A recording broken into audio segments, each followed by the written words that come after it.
of our latest round of Attack the System podcasts.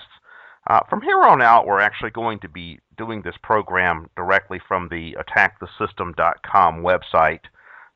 We started doing these broadcasts roughly about a year and a half ago, and initially we were on the Voice of Reason network, and many thanks to the folks at Voice of Reason, Mike Connors and others who helped us get started there. And then after Voice of Reason was no longer in business, we went to the Countercurrents networks, and many thanks to Matt Parrott, Greg Johnson, Mike Polignano, and others who helped us out there. And from here on out, we're going to be doing our program directly from Attack the System. So look for a lot more of these podcasts coming your way soon. For our initial program here on ATS, I'm going to begin just by doing an overview of what attackthesystem.com is, what our purpose is, what our philosophy is, what our objectives are. Of course, some of this may be redundant to those of you who are long-term listeners to Attack the System or long-term readers of attackthesystem.com, but quite frankly, frequently there's a lot of confusion about what our aims are at Attack the System, what our beliefs are, what our objectives are. So I want to start by just giving a very comprehensive, direct overview of what Attack the System is all about. It really begins, I think, with my own experiences. About 25 years ago, I became interested in the philosophy of anarchism and became involved in the anarchist milieu in North America. For some time, I was a participant in the radical left-wing subculture in the United States, the same kinds of folks that you might see in something like Occupy Wall Street today, or some years before that, the anti-globalization movement. I was never really involved in either one of those. Those were somewhat after my time. But back in the 1980s, I was involved in the anti-war movement, particularly as it pertained to the war in Central America at the time, and then later the first Persian Gulf War in the early 1990s. And it was through that experience that I was really introduced to the world of political radicalism.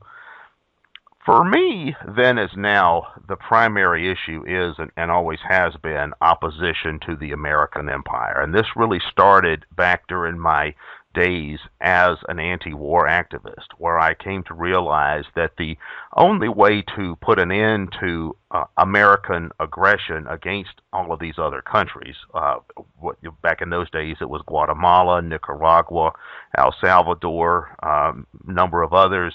Nowadays it's Iraq, Afghanistan, Syria, Libya. Really, the same story keeps unfolding. It shifts from place to place, but it's always the same thing. I came to the conclusion that the only way to end American imperialism was to end the American state itself, the domestic American regime, and the plutocracy and military-industrial complex and so forth that is associated with that.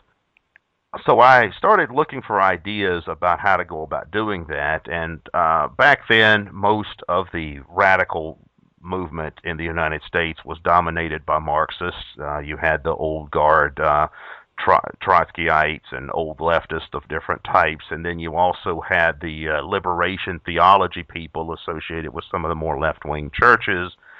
And I was never much impressed with that, but what I was interested in was the philosophy of anarchism. And I became involved in the anarchist milieu as it was back in the mid to late 1980s.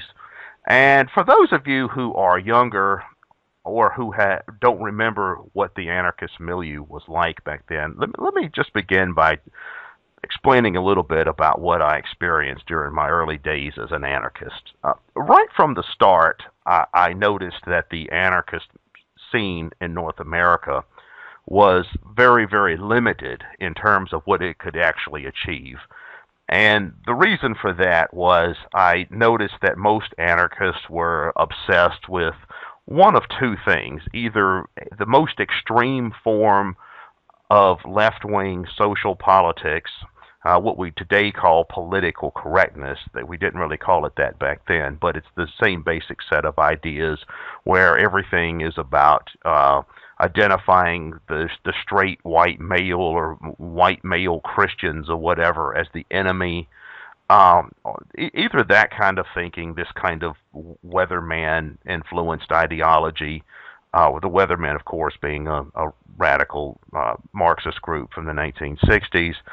Many anarchists either thought that way, or you had other anarchists who were very into lifestyle matters, things like dumpster diving and squatting and all of those sorts of things, as well as the alternative sexual lifestyle issues today, what we call LGBT issues nowadays. It wasn't really called that back then either. So over time, I came to realize that, well, whatever the merits of some of these ideas, however one assesses some of these ideas, there's really no way that a movement built up around these kinds of things is ever going to overthrow the American empire. I think that goes without saying. And the only other anarchists around back then were the old guard anarcho-syndicalist groups like the IWW, which I used to belong to at one point. Also the Workers' Solidarity Alliance, which was the American section of the IWA. I belonged to that at one point. I realized that that was a dead end because union membership and so forth in the United States was shrinking at the time. It's continued to shrink to an even greater degree since then, and that's just really something that belongs to the past. And of course, there were the anarcho-capitalists. Libertarianism was a much smaller movement back then than it is now. There was the Libertarian Party and some other groups, but libertarianism has really grown phenomenally since then. But I looked at all of these different things. I looked at all of these different branches of anarchism that were around back then, and decided that it was really just a far left-wing youth subculture that had very little relevance to the broader society, and certainly was nothing that could ever become a genuine oppositional political force in the United States or really anywhere else. So I started thinking a lot about what might be done to change that. And one of the things that I did was I looked around and saw how many different philosophies there were, how many different ideologies there were that really overlapped with the core anarchist ideas in many ways. I remember back in 1989, I was giving a talk to a group of students on the philosophy of anarchism and so forth. And I was drawing this diagram, pointing out all the different types of anarchism, the mutualist, the syndicalist, the anarcho-communist, the individualist anarchist, the Tolstoyans, and then I had these diagrams and arrows pointing out to how all these different philosophies interact with other things, classical liberalism and distributism and council communism and the Satyagraha philosophy of Gandhi and all sorts of things. And I started realizing that the key is to promote all of these philosophies in such a way that collectively, as they grow, they eventually become a political majority. And with this prevailing consensus being attacking the state and identifying the state as a primary enemy. That was something I thought needed to be done, and over the years I've worked to promote ideas like that. One thing that really helped me in that was the advent of the internet. Back in my early days as an anarchist, there was no such thing as the internet. Well, at least it wasn't available to the general public, and the way that anarchists typically disseminated their ideas was through very poorly done newsletters and magazines and things like that. And there were a number of these publications around back in those days. There was the Ideas in Action, which was the Workers' Solidarity Alliance publication. There was the Industrial Worker, which is the IWW publication. There was a very leftist-oriented anarchist publication called Love and Rage. I was actually at the conference where they started that project, and I was very critical of it.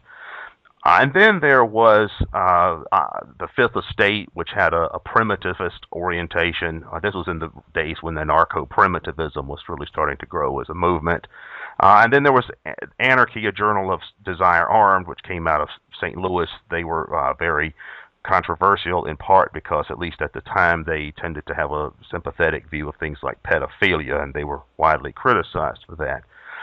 So what changed all that was when the internet came along, and more you started to see people creating anarchist websites and webzines and MySpace pages and things like that. And then over time, more and more people started creating anarchist-oriented blogs and then Facebook pages as Facebook became the thing. To the point where now there's a massive online community of anarchists, which is in turn split off into all sorts of frequently quarreling anarchist tribes or communities with all different kinds of beliefs about what anarchism is or ought to be, and many of these people don't get along with each other. And that's fine, because all movements in their early days tend to have those sorts of issues. They tend to group off into a lot of different sects that have all sorts of competing beliefs. For instance, if you look at the history of Christianity in its early years, during the Roman period, you see that. You see there are all different kinds of Christian sects with different types of theological beliefs, and it's still like that to some degree among Christians, and that's okay.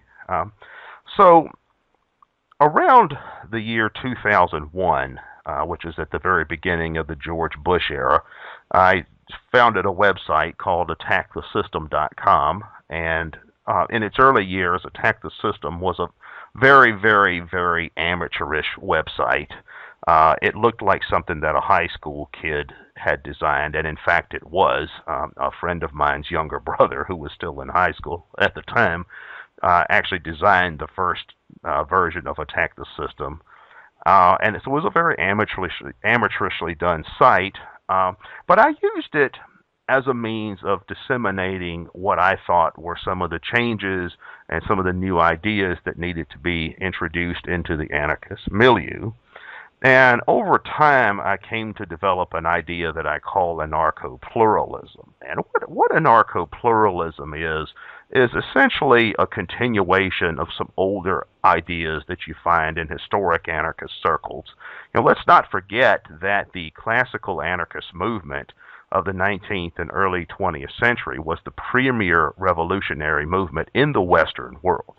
Anarchists assassinated the heads of state in 5 major countries.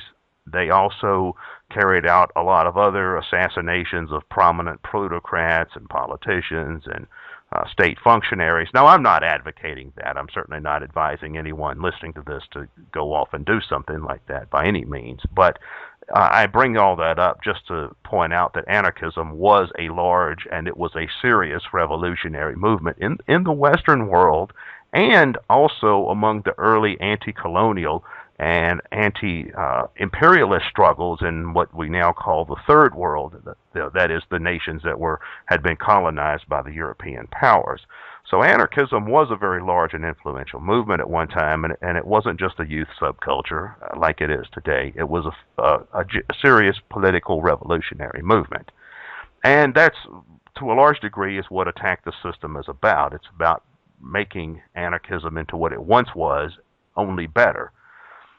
But I came up with this concept called Anarcho Pluralism because what I wanted to do was continue in the tradition of thinkers like Voltairine De Cleyre or the Magon brothers or Voline and others that had come up with concepts like anarchism without adjectives, synthesist anarchism, anarchism without hyphens, the idea being that as anarchists tend to group off in all these different sects of anarchism, instead of having a sectarian brand of anarchism, the idea is to try to find ways to pull the different types of anarchism together. And there's an ever greater number of forms of anarchism that have emerged over time. There are really more people around the world today who call themselves anarchists than there were probably 100 years ago, even if the movement itself is not as formidable a movement in terms of the kinds of actions it engages in and so forth. There's probably more people now that call themselves anarchists, if for no other reason because of population growth, but also because of other issues as well. And what's interesting is that as anarchism has grown, so have the number of different types of hyphenated anarchism. In the old days, you had the mutualist anarchist, you had the anarcho-syndicalist, the collectivist anarchist, the anarcho-communist, the individualist anarchist, you had the Christian pacifist anarchist, the followers of Tolstoy. There were a few other types, but the number of serious divisions among anarchists were fairly limited to maybe half a dozen or so sects. Nowadays, there seems to be an ever greater number of anarchists out there. There's, for example, anarchist feminism. There's gay anarchism. There's green anarchism. There's primitivism. There's anarcho-capitalism. There's situationism, which is an offshoot of French anarchism. There is black anarchism for black nationalists. There's native anarchism for indigenous people around the world. There's anarchism of the right. There's people that call themselves anarcho-monarchists today, and anarcho-feudalism. There's national anarchism. More and more, we're starting to see people form brands of anarchism, hyphenated brands of anarchism, reflecting some wider adjacent set of cultural or social values or philosophical beliefs. Not only is there Christian anarchism, there's Islamic anarchism, there's Buddhist anarchism. There are anarchists that call themselves insurrectionary anarchists. There, of course, are many philosophies, as I pointed out earlier, that overlap with anarchism. There's the Georgism or geo-libertarianism or geoism. That's one. There's so many others, and I could spend hours literally talking about all that. But what we try to do with Attack the System is synthesize all of these philosophies, not in the sense that we're trying to create a grand theory, but we're trying to identify some core issues on which anarchists, libertarians, anti-state radicals, and people with overlapping philosophies or in related movements or who have related issues, or really just dissidents in general, can relate to on some common level. For example, one thing that all radicals of any stripe ought to be opposed to is the global plutocratic order. And if anything, I think that's really our main target at Attack the System. Whatever you want to call it, whether you want to call it corporate globalization, as the left does, whether you want to call it the New World Order, as the right does, or whether you want to call it globalism, as the patriotic populist movement in the United States, the fans of Alex Jones and others call it. There's all different kinds of labels for that, but it's really all talking about the same basic thing, and that's this international infrastructure that's grown up around the G20 nations and then the plutocratic corporations that they are aligned with and the international financial institutions that they operate through. This is something that really all radicals of any stripe, particularly anarchists, particularly libertarians, particularly anti-statists, ought to be united in opposition to. And what I noticed over time was that too many anarchists, too many libertarians, too many anti-statists are out there arguing about what I at least consider to be secondary issues, or arguing about lifestyle issues, or arguing about interest group politics, or arguing about sectarian differences, or allowing themselves to be sucked into the so-called culture wars and political wars of the mainstream society. That right there is really a topic for discussion all in and of itself.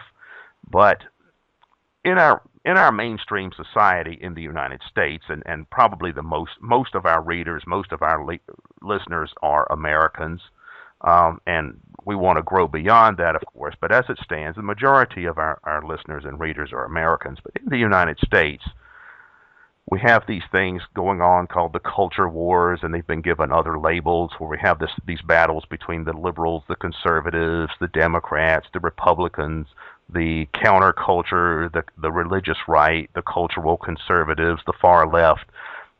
We see all these different kinds of issues that people are fighting over, whether it's abortion, gay rights, gay marriage, gun control, immigration, many other things, healthcare reform, and that's not to say that those aren't things that matter or that people shouldn't have opinions on those things. I'm not saying that at all.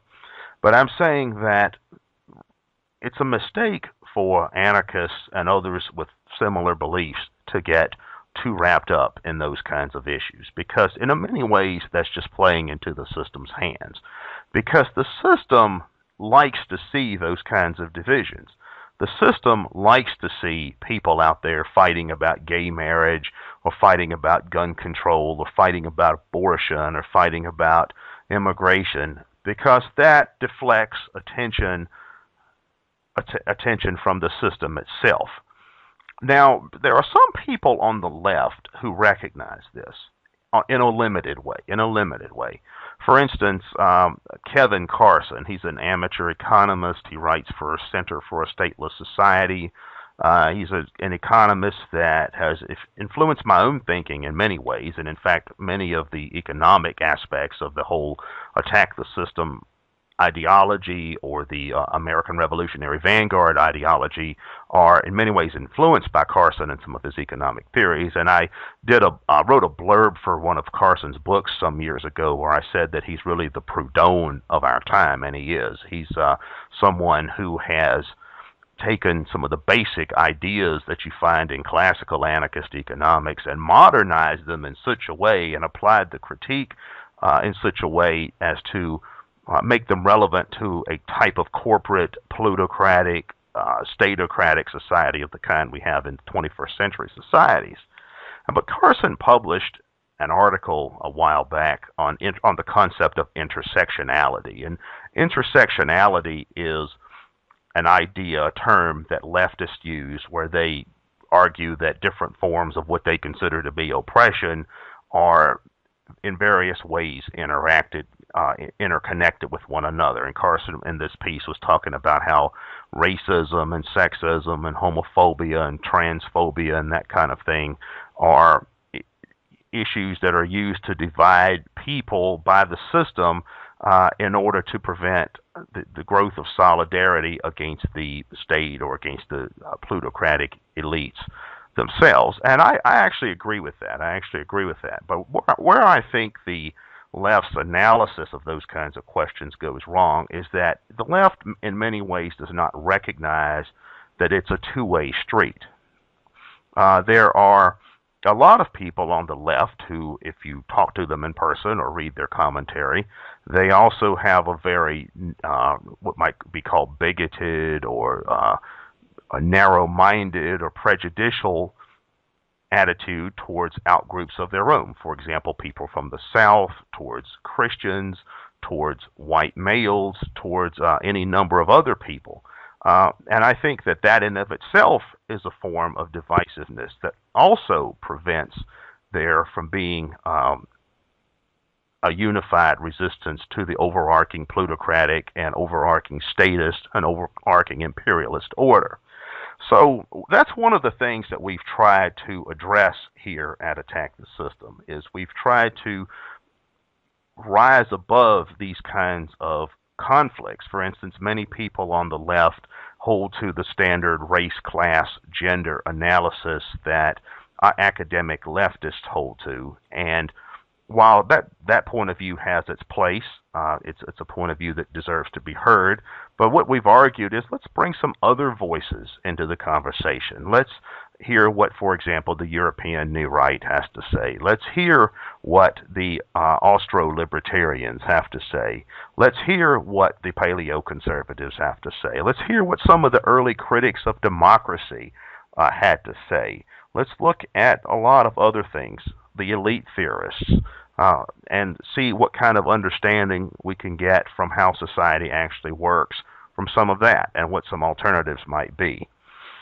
So at Attack the System, we have tried to develop this concept of anarcho pluralism, which, as I said, is really just a contemporary variation of ideas like anarchism without adjectives, anarchism without hyphens, synthesist anarchism, and so forth, forms of anarchism that aimed for a non-denominational, non-sectarian approach in past times. We've tried to create this basis for a modern anarchism. And that is something where we are able to unite different types of anarchists and others with overlapping or related philosophy around some of these basic common issues, some of these issues that affect everyone as a whole. Now, in trying to develop a strategic orientation in a way that's pluralistic and non-denominational and pragmatic, it's also important to realize something else that's very important.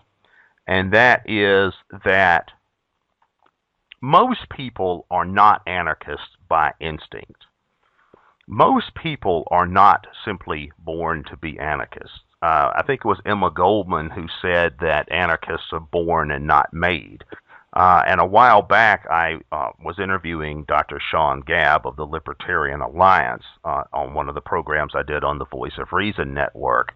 And he was arguing that being an anarchist or being a libertarian in many ways is like being a homosexual, in the sense that you just discover that that's what you are. It's not really something you go out and formally convert to or make a conscious decision, I'm going to be this. Rather, it's a process of self-discovery.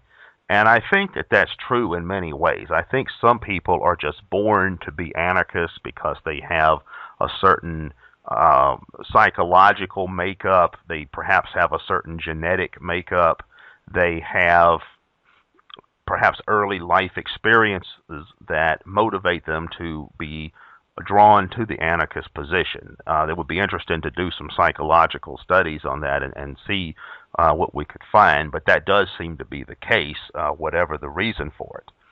So if we keep in mind that most people are not able to really be anarchists by nature, how do we develop an anarchist movement that is capable of influencing society in the way that we want it to go on some macro level? And I think that the obvious answer is that anarchists need to position themselves as a type of leadership corps for a much larger populist people's movement that has an anti-state bent to it. And I'm not talking about vanguardism in the Marxist-Leninist sense. I'm not talking. Some of our ideas on this have been confused with that. So that I need to be clear that I'm not talking about doing what the Bolsheviks did. The idea of creating an elite group of conspirators that seeks to seize control of the state and impose some uniform philosophical system on everyone.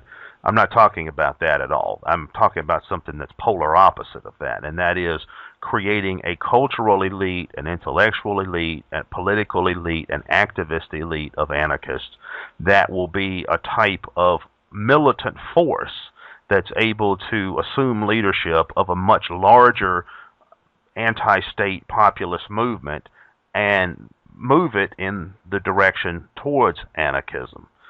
Now, there's a lot of ideas on how to go about doing that, but I think one example from history that's perhaps the most powerful is the example of the Spanish Revolution that took place in the 1930s during the midst of the Spanish Civil War. That was a case where you had a group of anarchists, the FI, the Iberian Anarchist Federation, which is a group of anarchist militants that was fairly large but small relative to the entire population of Spain, and it was leading a much larger anarchist trade union federation called the CNT, or the National Confederation of Workers.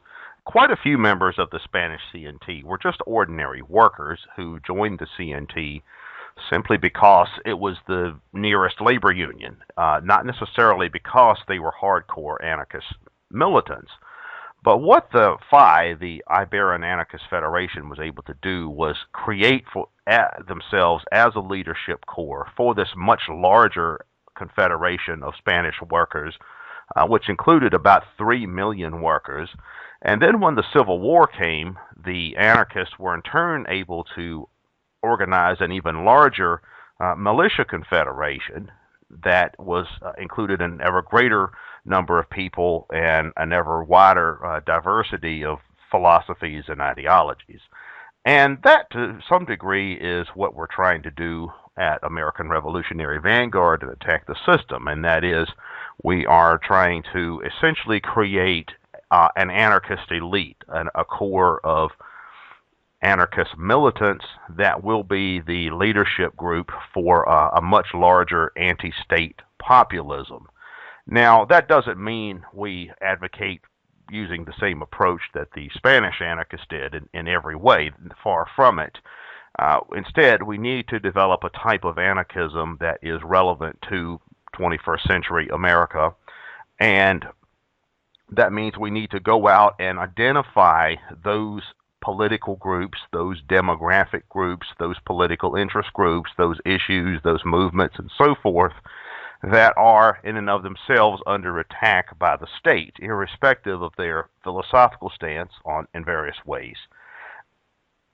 There's an article that I wrote some years ago called Liberty and Populism, Building an Effective Resistance Movement for North America. That's available on the attackthesystem.com website. I think it's also available on Kindle through Amazon.com, I believe, but I know it's available online. Liberty and Populism, Building an Effective Resistance Movement for North America. And in that, I basically outlined the general strategy that Attack the System and American Revolutionary Vanguard have developed for building an anti-state populist movement in the United States, for which anarchists will be the leadership group. And in that, I identify a wide assortment of political interest groups that are under attack by the state. And one way in which we at Attack the System differ from many of our compatriots in the larger anarchist milieu is that we do not limit ourselves solely to issues and causes and other things that are oriented towards the most extreme branches of the left. Instead, we take the opposite approach. We try to appeal to the left, to the right, to the center, to libertarians, and to lots of other types of people by including within our paradigm all sorts of anti-state issues that many different people may be interested in. But we always maintain a core focus on the big issues, the things that radicals in general are in agreement on or united in opposition to. The bottom line is that we oppose the American empire on an international level, and we want to promote all forms of dissent and promote the overarching concept of what we call pan-secessionism to the point that we get a consensus towards abolishing both the federal union, that's the 50-state empire that we have in North America, as well as the international empire that we have in other parts of the world, the 1,000 military base empires that exist throughout the world. That is our goal, to abolish the American empire through the reaching of this consensus. And as far as the concept of pan-secessionism is a strategic concept, and it's something that some people have been confused by. I've had people ask me before, what are some of the core tenets of pan-secessionism? And the answer to that is that there are no core tenets of pan-secessionism, because pan-secessionism is a tactical concept. It is not a philosophy. It is not an ideology. It is not a blueprint for any type of society. It's simply a tactic. Just like you can say plenty of other things are political tactics. Voting and signing petitions are political tactics. Organizing protest demonstrations are political tactics. Doing civil disobedience is a political tactic. Generating political propaganda is a tactic. For that matter, something like armed struggle is a tactic. But these are all tactics that can be used towards any purpose. Pan-secessionism is a concept that we developed that is strategic in nature. It is tactical. And what we want to do is build secession movements within the United States and other places as well, in other countries as well, eventually, towards the purpose of the breakdown of the kind of massive centralized states that we have in modern societies. One thing that's interesting about the 20th century is that the 20th century was, in many ways, a time of tremendous human progress. If you look at all the technological advancements, all the scientific advancements, all the medical advancements, all the cultural advancements, all of the um, many other type of advancements that transpired during the 20th century, one thing that is sorely lacking is political advancement. Instead, the 20th century was a time of the growth of the massive bureaucratic state entities that we see dominating most modern societies. Something that is somewhat unprecedented. Now, the state didn't always exist, but of course, the state existed in many past societies. And I, for one, do not advocate going back to some supposed golden age where the state didn't exist or wasn't the all-pervasive entity like it is now. I don't really think in those terms. Rather, I see the state as something that has been a problem throughout most of the history of human civilization, going all the way back to the earliest civilizations, the Sumerians and Babylonians and so forth. But the particular expression of the state that we see in modern societies is something that's unique in the sense that we have the totalitarian state or the total state, the state that is involved in every aspect of life, and of course its opposition to the state is what sets anarchism apart from other philosophies. And I think that's also something that many anarchists lose sight of. We have a lot of anarchists out there that have these hyphenated anarchist philosophies, and they tend to lose focus on the struggle against the state, and instead they're promoting their favorite economic system or their favorite social issue or their favorite lifestyle issue or their favorite political interest group and so forth. And I think that's a mistake. The reason to oppose the state is that, first, the state is unique in that it claims a monopoly on the use of violence. Now, that's not to say it has a monopoly on the use of violence. For example, in the United States, in our own society, there's plenty of private, freelance violence, sure. But the state claims a monopoly on the legitimate use of violence, and the state, because of its powers of taxation and conscription and so forth, is able to amass the weaponry and technology and resources and personnel necessary for massive destruction in a way that other institutions are not.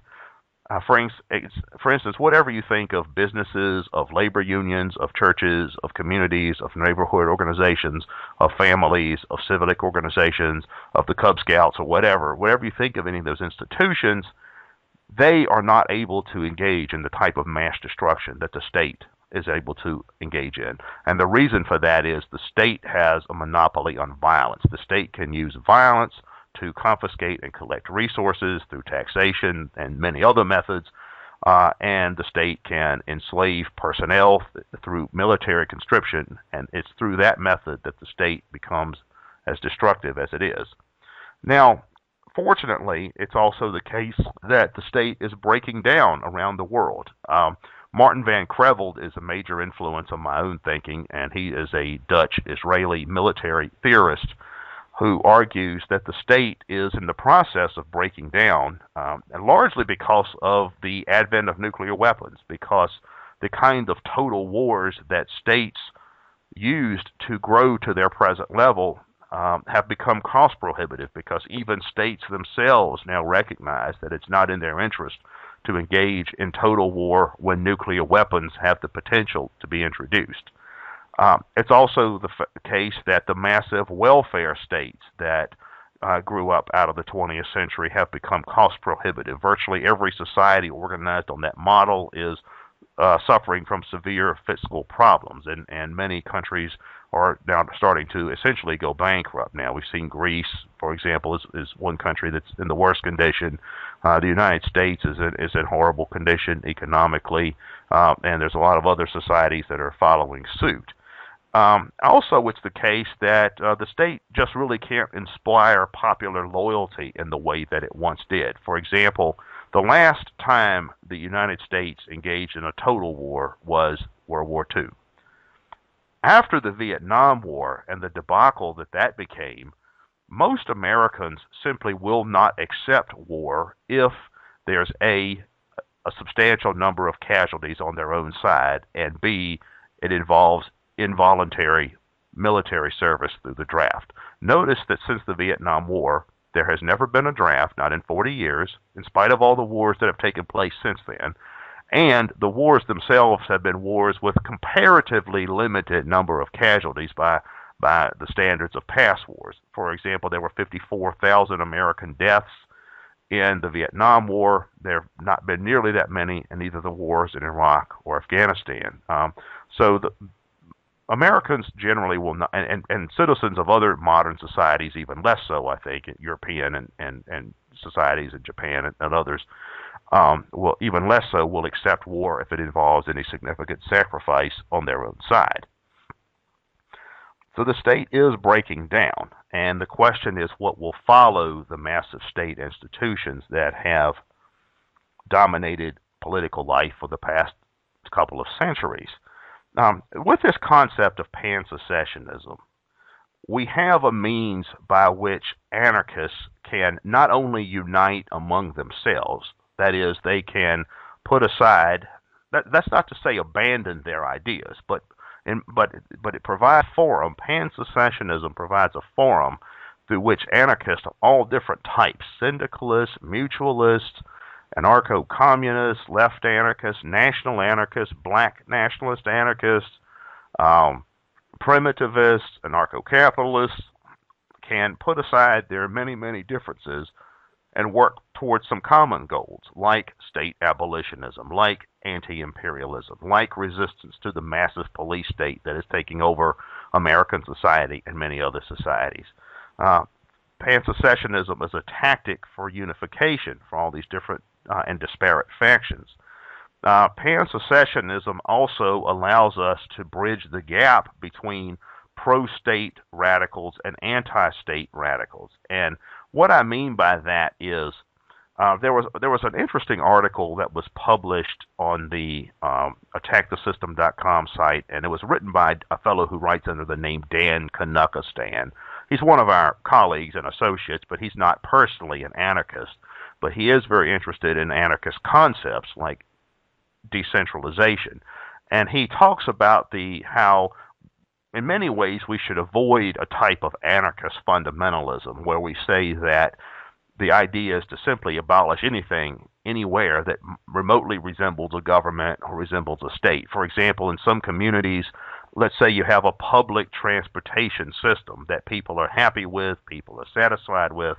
Well, do we necessarily need to abolish that? Not necessarily so. Instead, as anarchists, what we need to focus on are the real institutions of power and domination that are the most destructive to human well-being, like imperialist warfare, like the international corporate plutocracy, like police states, and other related entities. So pan-secessionism allows the various factions of anarchists, libertarians, and anti-state radicals to connect in a way with other people who do not necessarily reject the state philosophically. Socialists, Greens, some liberals, some progressives on the left, some nationalists, some conservatives, some traditionalists, and others on the right. And towards this broader goal of decentralization. Pan-secessionism also helps to bridge the gap between the center and the fringe, and that is, we don't want to just appeal to people who are already political radicals or extremists of some type, who belong to the far left or the far right or the radical libertarians and all that. What about everyday people? What about people out there in everyday life with normal, everyday cultural orientations, who either vote Republican or vote Democrat, who don't think of themselves as being particularly radical? Pan-secessionism conceptually allows us to connect with those people as well by saying that in the broader paradigm of anarcho pluralism and pan-secessionism, there will be lots of different kinds of communities, lots of different types of political units, some of which may reflect the many different one or more of the many different types of anarchism. They may be mutualist communities, they may be syndicalist communities, there may be anarcho-primitivist communities, there may be anarcho-capitalist communities, there may be national anarchist communities, there may be anarchist communities that follow Henry George or Bakunin or Tolstoy or Dorothy Day or Gustav Landauer or Murray Bookchin or Noam Chomsky or Karl Hess or whomever, but there will also be other types of communities for people who think of themselves as something else, for people who are simply ordinary liberals or ordinary progressives, ordinary traditional conservatives, or who have some conventional religious orientation or something of that type. We don't want, as anarchists, to impose our views on everyone and insist that everyone live according to our prescription. That would be very un-anarchistic. So that's not really what we want to do. But we do want to attack the state. We do want to attack the ruling class. We do want to attack the empire. And this concept of pan-secessionism allows us to do that as a strategic vehicle, at the same time accommodating all the different types of anarchists that there are, and making peace with other types of radicals and even people from non-radical cultural and political orientations. Now, because we take that position, a lot of controversy has ensued. There are people out there in the anarchist milieu and in other places who accuse us of being fascists, of being adherents of far right-wing neo-Nazi politics or something like that. We get a lot of criticism of that type from liberals and leftists. We're also occasionally accused by conservatives of being Marxist or crypto-communist or something like that. And none of that is true. What we simply do advocate is self-determination for all people. Now, as to how that would come about, let's take something like the mainstream political wars that we see in the United States, the so-called culture wars, where there's all sorts of bickering back and forth between liberals and conservatives, Democrats and Republicans and others about gay rights, gay marriage, abortion, gun control, different economic systems, different preferences for healthcare reform, different ideas about what education is or ought to be, and many other things. With anarcho pluralism, with pan-secessionism, all of these different points of view are able to achieve self-determination. And the way it would probably break down is, for instance, if anarcho pluralism and pan-secessionism happened today, we would probably end up seeing that the cities, the large American cities where the majority of the population resides, would probably be very multicultural, certainly in their demographics, and lots of different kinds of people mixed together ethnically, racially, religiously, so forth.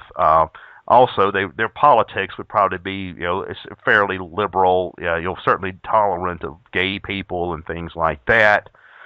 We might see that the more suburban areas might be probably a little bit more conservative in some ways, but also rather cosmopolitan in other ways.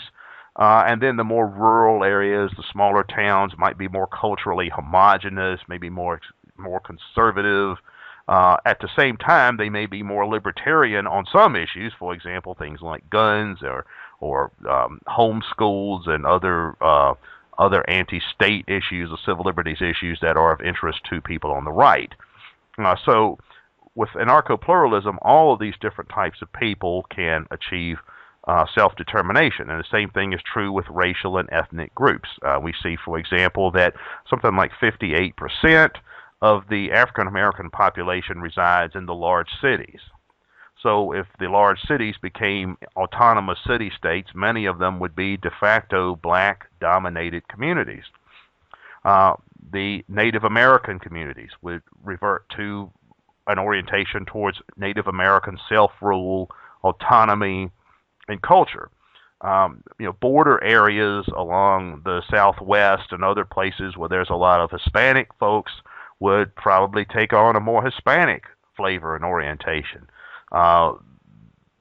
Suburban areas, rural areas, smaller towns, some of the more quote-unquote red zones Some of those would probably take on a more conservative, predominantly Caucasian cultural and ethnic orientation, and that's fine. That allows every group, every faction, every way of life their own breathing space, and that's all right.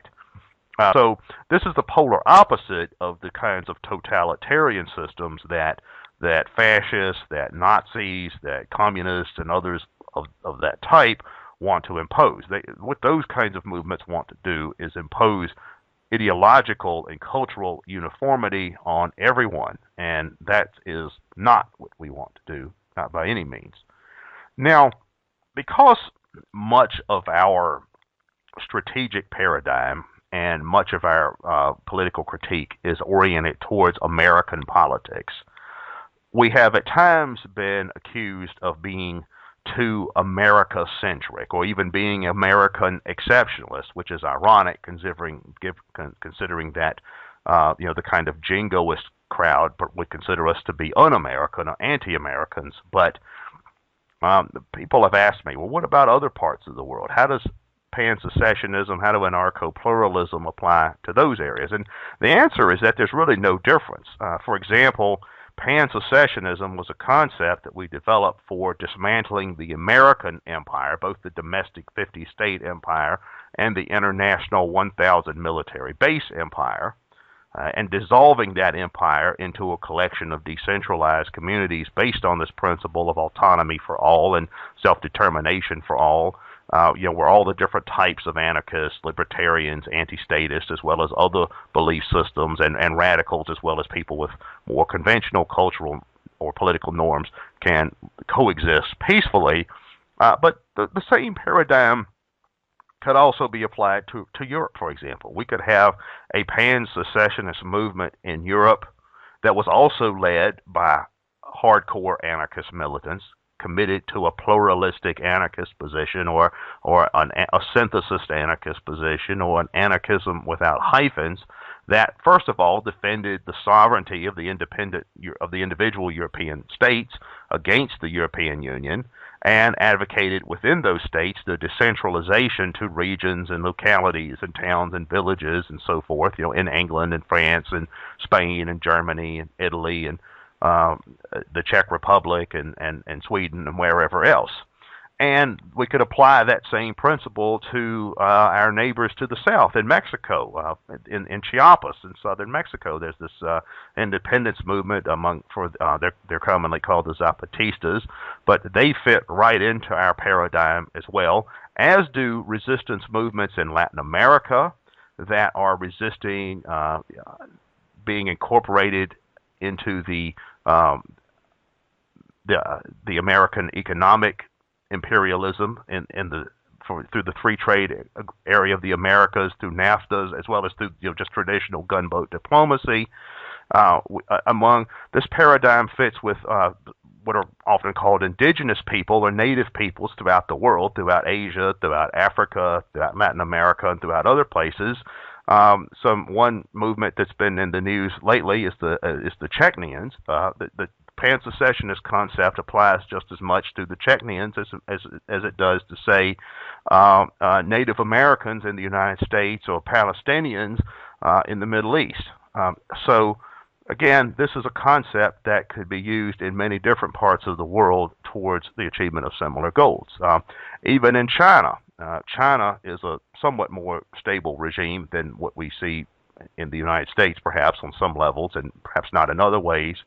But we could certainly see at some point in the future a Chinese anarchist movement, and there was a fairly significant, fairly large Chinese anarchist movement at one point that existed in the pre-Mao period. And we also have to remember that throughout much of its history, China was not a unified, centralized state like it is today. It was largely a collection of provinces. And we could certainly see China reverting back to that as the state continues to decline on a worldwide basis. So anarcho-pluralism and pan-secessionism are concepts that can be applied really to not only North America, but to Latin America, to Europe, to Asia, to Africa, and so forth. just as classical anarchism was a revolutionary movement, not only in the Western world, in Europe and in the United States, but also in other places like China, like Latin America. And once again, our concept of anti-state populism, as I said, we advocate cultivating an anarchist movement, cores of anarchist militants that are leaders of this larger anti-state populism. And that kind of populism can exist in any country, in any type of society. The particular flavor it takes on may be different. That's certainly the case, that the particular flavor it takes on may be different. And one thing that populist movements do is they appeal to the cultural and political and historic traditions of a particular society. So an anarchist-led, anti-state populist movement using the principles of pan-secessionism and so forth in the United States might obviously appeal to the legacy of something like the American Revolution and the Minutemen and Thomas Jefferson in 1776 and all that. There might be totally different paradigms or historic traditions or cultural traditions or political traditions that would be appealed to in, say, China or in France or Germany or somewhere like that. But it's still a flexible enough concept that it can be applied almost anywhere. Another issue is all the different types of moral philosophies that different types of radicals hold to, different types of anti-state radicals, different types of anarchists, different types of libertarians. For instance, there are some anarchists from the far left who are very big on social justice as they understand it, and to them that basically means that they are big on women's rights, gay rights, in some cases animal rights, the environment. They're big on, social justice for poor people in the working class, things like the living wage and labor union type things. You also have other branches of anarchists and libertarians who are somewhat more conservative, who emphasize community, family, tribe, religion in some particular way. You also have other types of anarchists who are very individualistic. They're just about doing your own thing, live and let live. The egoists, some of the objectivists, some of the individualist anarchists, and so forth. And it's possible for all of those ways of thinking to coexist also. For instance, for those people that are big on social justice for the disadvantaged, that's certainly a part of our own paradigm as well at American Revolutionary Vanguard and Attack the System. For instance, if you read our core documents, if you read our 25-point platform, if you read the Liberty and Populism essay, and many other things that I and others associated with us have written, we've talked about everything from creating defense organizations for prisoners and some of the most marginalized, outcast population groups in our own society. We've talked about creating citizen militias for the purpose of mounting an eventual resistance to the police state that has taken over our society. We've talked about creating economic infrastructure, an alternative economic infrastructure to where we are no longer dependent on states, corporations, and banks for making a living. We've talked about creating claimants unions for recipients of public assistance and so forth to have something that can aid the ordinary consumer of public assistance against the bureaucratic apparatus that they come up against.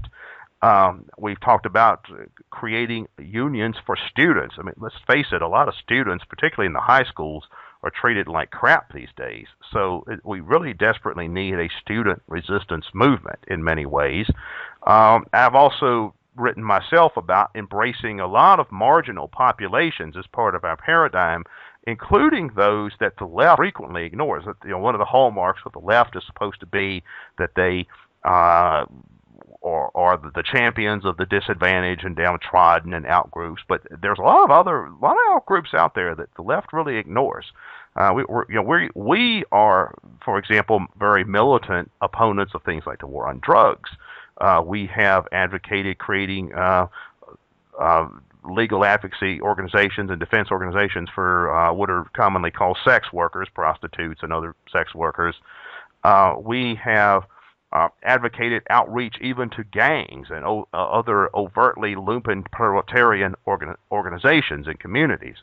That's far more radical, far more extreme, far more cutting edge than anything the left is typically doing. At the same time, we recognize that people with other sets of values simply don't cease to have rights because they happen to be conservative, or because, for example, you've got people out there who are devout social conservatives who prefer not to be in a community where things like homosexuality, abortion, things like that, or pornography, or the norm. You have people who are ethnic preservationists or national preservationists who feel like that some sense of identity, some will be lost through too great a change, either demographic or culturally. You have very religious people who feel like they are being attacked by the state in many ways because of their own beliefs. And we advocate self-determination for people with values of that type as well. And that's one thing that gets us a lot of criticism, particularly from the left, is they say, oh, you're friendly to fascists and Nazis and racists and all that. And that, no, that's not the case. As I said, those are all systems that advocate a one-size-fits-all totalitarianism. That's the polar opposite of our view. We say that, yes, just as there can be communities that are very liberal, very multicultural, very freewheeling in many ways. For example, you have the models of the red light districts in European cities where just about everything you can imagine is allowed. It's also possible there may be other types of communities set up for the purpose of preserving certain types of ethnic and cultural identity, or certain sets of cultural traditions, or certain religious orientation, or who are conservative culturally or socially in some particular way. That dichotomy is always going to be there. The dichotomy between those who say, well, we need to hold on to these traditions because if we don't, something important is going to be lost, and those who say, no, we need to move forward.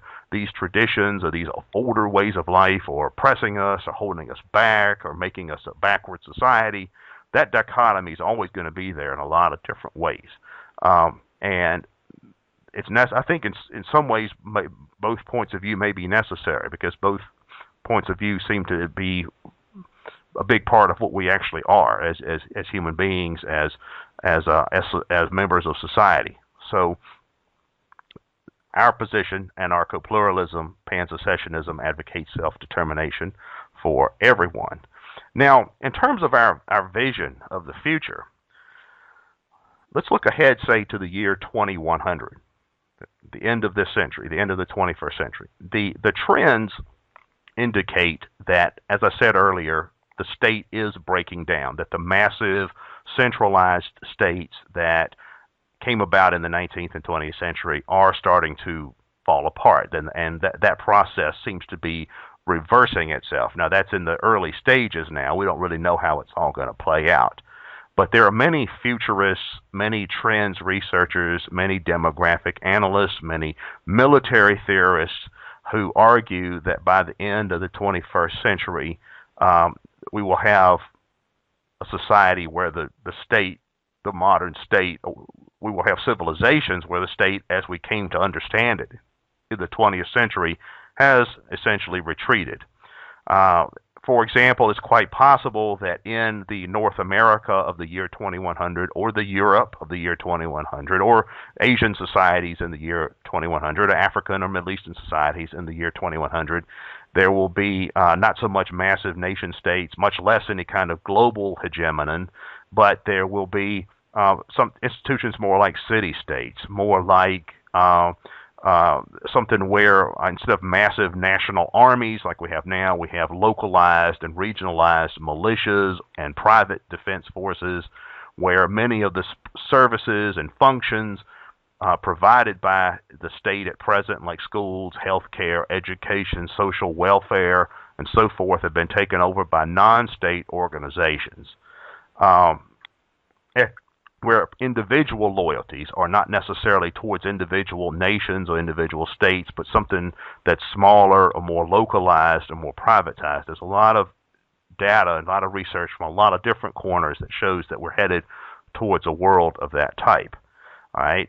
So, if indeed this kind of decentralized world is the wave of the future in terms of where general trends are headed, our goal is for anarchists, anti-state radicals, libertarians, decentralists, anti-authoritarians, others with overlapping beliefs, other overlapping values, overlapping movements, overlapping issues. Our goal is for all of us collectively to come to dominate that paradigm, where we have a world full of civilizations dominated by small-scale, localized, regionalized, privatized communities and institutions, and where those who share our values on a macro level. Obviously, even among we anarchists and others who are similar to us, there's a lot of differences in terms of values, and hence all the different hyphenated forms of anarchism.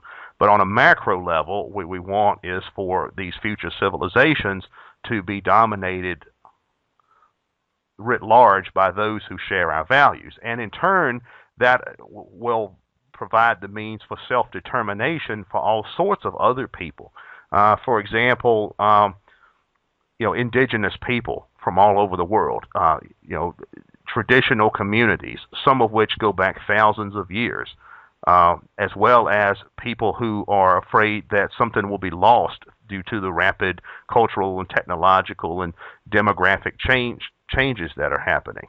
I see the world of 2100 as one where, on one hand, we've got a lot of different kinds of traditional communities that are living according to ancient traditions that go back for millennia, and then all sorts of other communities that are very experimental and things that by today's standards might seem really bizarre, and even by the standards of the future might seem really bizarre. But people are practicing self-determination and living according to their own values and doing their own thing. There's room for all of that. There's room for the best aspects of the past. There's room for very futuristic thinking. And that's what American Revolutionary Vanguard, AttackTheSystem.com is about. It's about creating a new anarchist movement, something that is not only achieves the level that the classical anarchist movement achieved back in the 19th century, early 20th century, not only did what the anarchists in Spain did in 1930s, but does things that are so much beyond any of that, and something that's not just about what the anarchist milieu often is today. It's not just an appendage to the radical left. It's not just a youth subculture. It's not just something that's about lifestyle politics. Rather, it's a large, international, worldwide mass movement that's about attacking the international corporate plutocracy, about attacking the empire, about attacking the massive state bureaucracies, about attacking police states, and about breaking all these institutions down in a way that, as I said, provides for autonomy for all, both for communities and for individuals. A decentralized world will open up the options for individuals tremendously. That's another thing that we're often criticized for, is they say, well, you guys that attack the system, you're too collectivist. You're always thinking about self-determination for nationalities and cultural groups and religions and ethnic groups. What about the individual? But the individual doesn't exist apart from any kind of community for the most part. Well, I mean, there are hermits, and then there are individuals who tend to be somewhat withdrawn or not antisocial or non-social. I'm somewhat like that myself, in that I'm not a real people person either. But most people want to live among other people to some degree, or dependent on other people to some degree. And most people want to be among those who are somewhat like themselves, who have somewhat compatible goals. And decentralization, anarcho pluralism, pan-secessionism, these are all concepts that allow individuals the maximum amount of freedom of choice as to what sort of way of life they wish to pursue. The technology of transportation and communication is such at present that there are already more options available than ever in terms of travel, in terms of communication. If we can eliminate this overarching system of state domination and economic domination and imperial domination that we see, then that freedom of choice that's given to us by travel and communication and so forth will expand exponentially. So that's the kind of world that we envision. Now, something where there really is true self-determination for all, where there is maximum freedom of choice for individuals, and where anarchism and related philosophies are the dominant political strand. We want to build a civilization or collections of civilizations where anarchism is the prevailing political philosophy, just like liberal democracy and state capitalism were the prevailing philosophies in the modern West, or in a lot of 20th century societies, Marxism was the prevailing philosophy, and in older societies, perhaps religion or theocracy or monarchy were the prevailing philosophy. We want to build a collection of civilizations where anarchism is the prevailing philosophy that maximizes self-determination for all peoples collectively, that maximizes freedom of choice for the individual. So if you think this is a project worth pursuing, then certainly keep reading attackthesystem.com, keep tuning in to our broadcasts here on Attack the System. As I said, we'll no longer be doing these from other networks. Other networks are certainly welcome to repost these podcasts, and irrespective of what their own orientation or political philosophy is. We're interested in talking to people from all different kinds of beliefs, all different kinds of backgrounds. If you're out there listening to this and you're on the far right, or you're on the far left, or you're a militant atheist, or you're a devout evangelical Christian or traditional Catholic, or you're a socialist, or you're a free enterprise, free market libertarian, that doesn't really matter. We're interested in talking to people anywhere who are interested in ideas, who are interested in discussing some of the things that we have talked about on this program. Also, I want to plug a new book that's out. Emma Goldman, who was a pioneer anarchist, wrote a book, and it was actually a collection of essays that she had previously written for her magazine, which was called Mother Earth. But there was a book published in 1910 called Anarchism and Other Essays by Emma Goldman.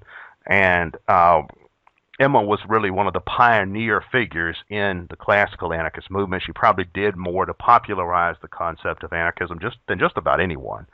And Black House Publishing has reissued that particular work. They were gracious enough to ask me to write a new introduction to that work, and so my new introduction is included in this reissue of that. You can purchase that through Amazon.com. If you go to Amazon.com and look for Emma Goldman's Anarchism and Other Essays published by Black House Publishing, and a new introduction by myself, I think it's fairly cheap. I think it's only about $9 or something like that. Also, donations to Attack the System are always welcome. I'm always hesitant to ask for donations because I don't want to sound like a money grubber, and Attack the System is not a business enterprise. We exist to discuss and promote ideas and to engage in political struggle, not to make money, but unfortunately, the issues are often related, and the more people we have supporting us financially and in other ways, the more work we can do, the more we can bring podcasts like this one to the forefront. Instead of doing a podcast once a week, we could do it once a day, or we can go out there and do organizing in communities, on college campuses, and in other places. So if anyone feels like donating to Attack the System, please feel welcome to do so. You can do so through our contact page on the website. So until then, until next time, thank you for tuning in to our reintroduction